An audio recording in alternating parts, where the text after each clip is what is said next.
when we know that it's shallow? If you spend your days digging through the past, I think it might be a gate. Sean Romo says this is the place to do it. You can't put a shovel in the ground without finding something. Romo is director of archaeology for Jamestown Rediscovery, at the site of America's first permanent English settlement, founded in 1607. For American history, it's harder to have more of an impact than Jamestown. And without Jamestown, there is no modern United States. This is where America's first representative assembly met, where Pocahontas married John Rolfe, and where the first enslaved Africans were forced onto these shores. So in one place, here at Jamestown, we have our ideals of American democracy and our biggest mistake in slavery. The ruins of the original fort were discovered in 1994. Archaeologists have unearthed 5 million artifacts that tell the stories of the people who lived here. So this is from how long ago? This is from the beginning of the 17th century.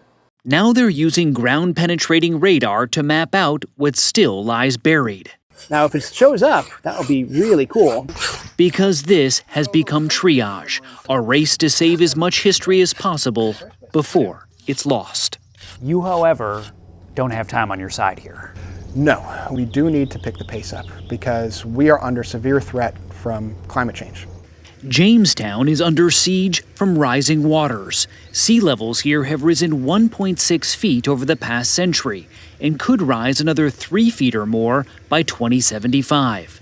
The James River is battering the shoreline on one side. That swamp is really close. Yeah, and it didn't used to be. While an expanding swamp on the other regularly floods the excavation sites. And so when you talk about history being washed away, it's a literal thing. Oh yeah, that's not hyperbole. It's actually happening right here. It's not just here. As our planet warms and sea levels rise, 2.5 million Americans and many historic sites could be at risk of severe coastal flooding by 2050. And rising sea level are making that map change more quickly. Geologist Rob Young and his team at Western Carolina University are assessing risks to all 107 coastal national park sites, including the Statue of Liberty, Fort Sumter, and Pearl Harbor. We have increased flooding of roads, parking lots. It impacts visitor access. What are we most at risk of losing? The greatest vulnerability in the national park system, without question, are the barrier island parks in the southeastern U.S.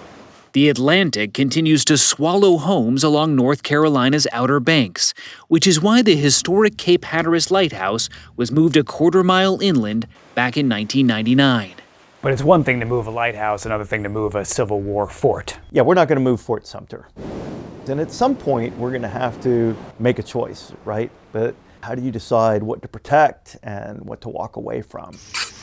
Sean Romo hopes he never has to choose, so he keeps digging, while Jamestown reinforces its defenses to buy more time.